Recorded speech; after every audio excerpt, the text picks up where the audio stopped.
Graphic novels, comics, and cartoons offer incredibly rich tools for storytellers and a unique experience for readers. I remember watching the animated series Once Upon a Time as a kid and enjoying the way it made history and science fun for the general public.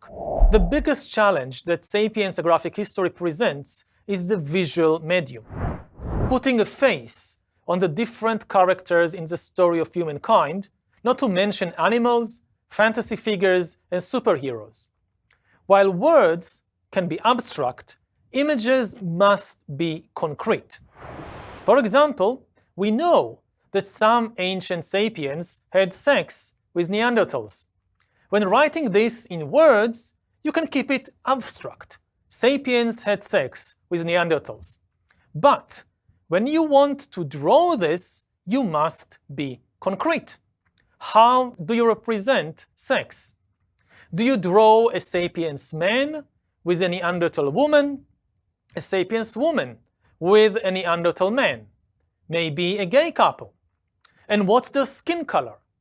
Sapiens came from Africa, whereas Neanderthals were native to Europe. Does this mean that sapiens were dark-skinned and Neanderthals had light skin?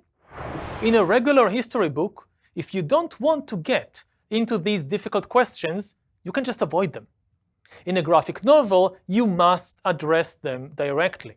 The most rewarding thing about creating these books is reaching new audiences who might not otherwise pick up a history book, and encouraging more people to think of our reality critically and in global terms. This is also the most fun I've ever had working on an academic project.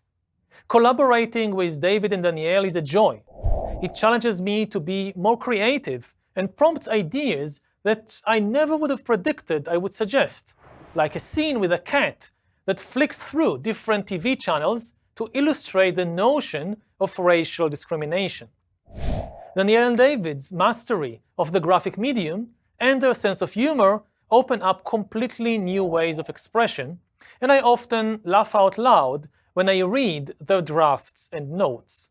Because they don't speak English and I don't speak French, we had this one incident, for example, where we all logged onto a Zoom call before the translator did and started communicating using our hand gestures.